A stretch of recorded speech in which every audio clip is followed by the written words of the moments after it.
Any moment now. My friends, 'tis good to see you again.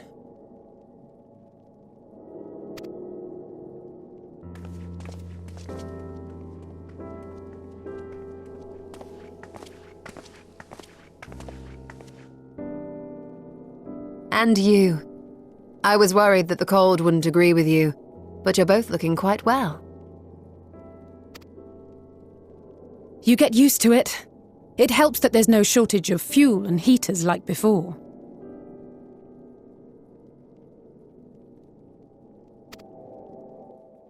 Glad to hear it.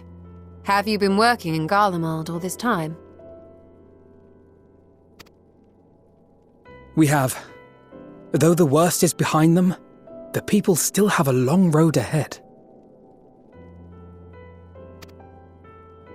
With the nation in ruins and the leadership void yet to be filled, there remains a lack of direction, a pervasive sense of aimlessness and worry. Still, everyone wants to make things better. And we're here to help. A lot of Garleans wanted nothing to do with us, but they're starting to come round. Slowly, but surely.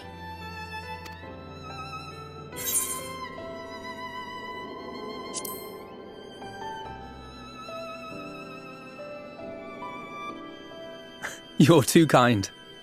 But it's thanks to the cooperation of like-minded souls that we've been able to make any progress.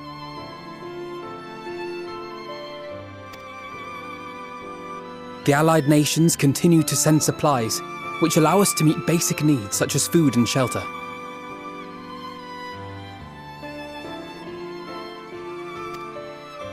Meanwhile, Euless and a number of soldiers have begun a restoration initiative, with more and more volunteers joining by the day. Like Alphino said, they've got a long road ahead of them. But we'll get there together, one step at a time. But enough about events here. What brings you to us? And with new company, besides.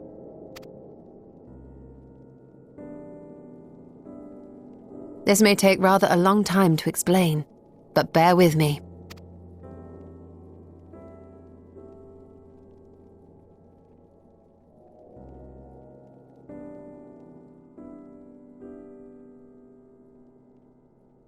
The 13th? After travelling to the edge of existence, I thought you'd keep your escapades closer to home for a while. But I suppose there's no stopping you. Not that I'm one to talk, of course. The heart of an adventurer cannot be denied. You could have at least invited me too. Surely there was room enough for me and Grahar in the Undersea Vault.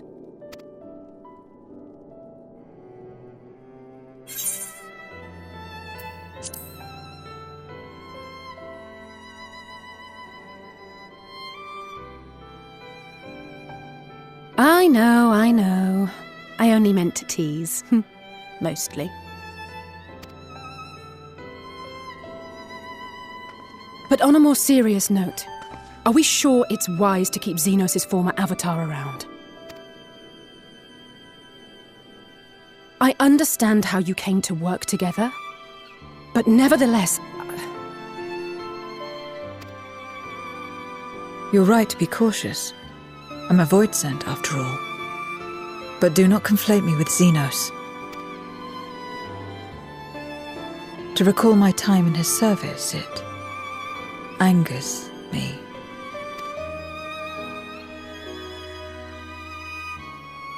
Is that so? I think we'll get along just fine, you and I.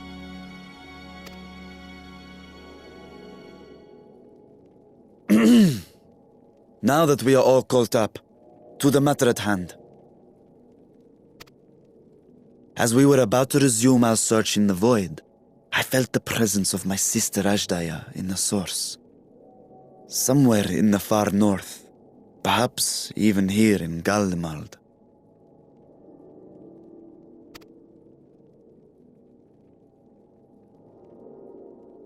If you have seen or heard anything out of the ordinary, I must know.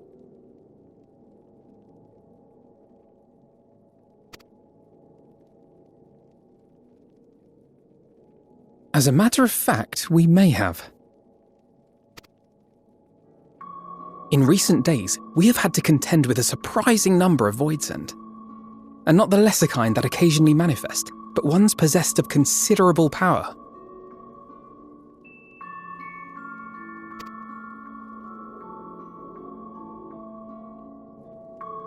You think they might have been summoned? By whom?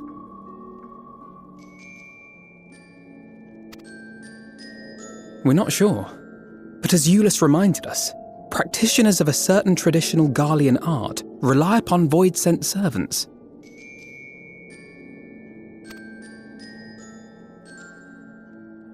The very same I believe you have mastered. While there are no known Reapers left in Garlemald, we can't rule out the possibility that some are working in secret.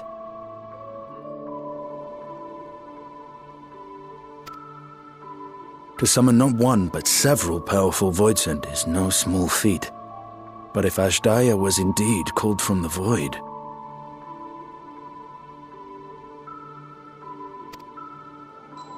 Then it is likely the same party is responsible. Alternatively, the etheric confluence at the Tower of Babel may have triggered an expansion of natural fissures one could use to cross over. But I think that improbable, if not impossible.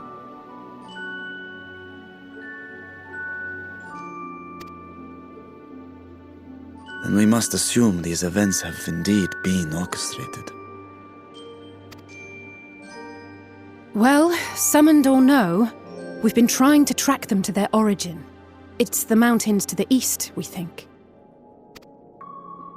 Can you guide us there? I would, but the terrain is too difficult to traverse on foot, nor is flying an option due to the winds. Too much ground to cover in any case. Is there no way to narrow it down? There is one place we thought to look first. An isolated village rumoured to have once been home to a Reaper order.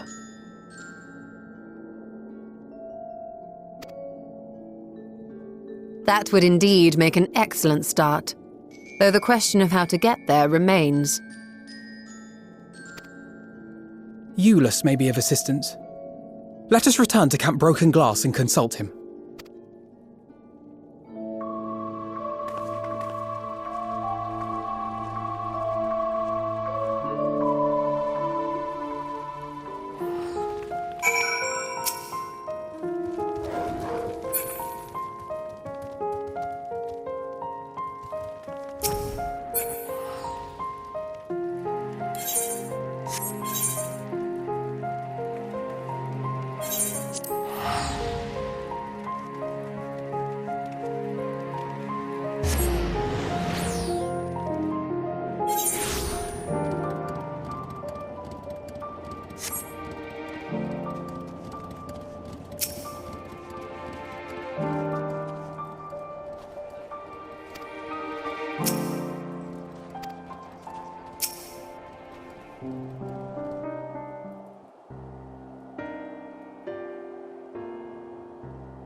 What was it you wished to talk about? Why do you help these people? What is it that you stand to gain? I'm sorry? You don't act on behalf of a higher power, nor are you bound by a contract. In spite of this, you help them. Why?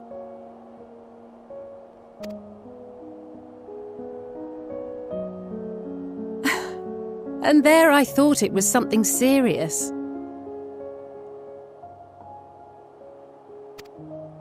I help them because I want to. Because it's the right thing to do.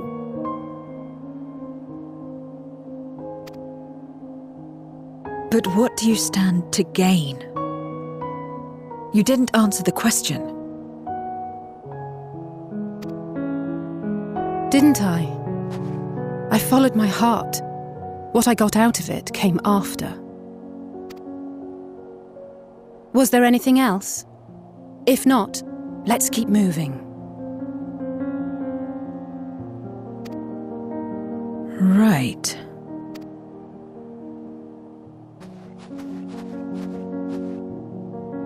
To act not out of obligation or in pursuit of gain. To simply live. And they survive like this.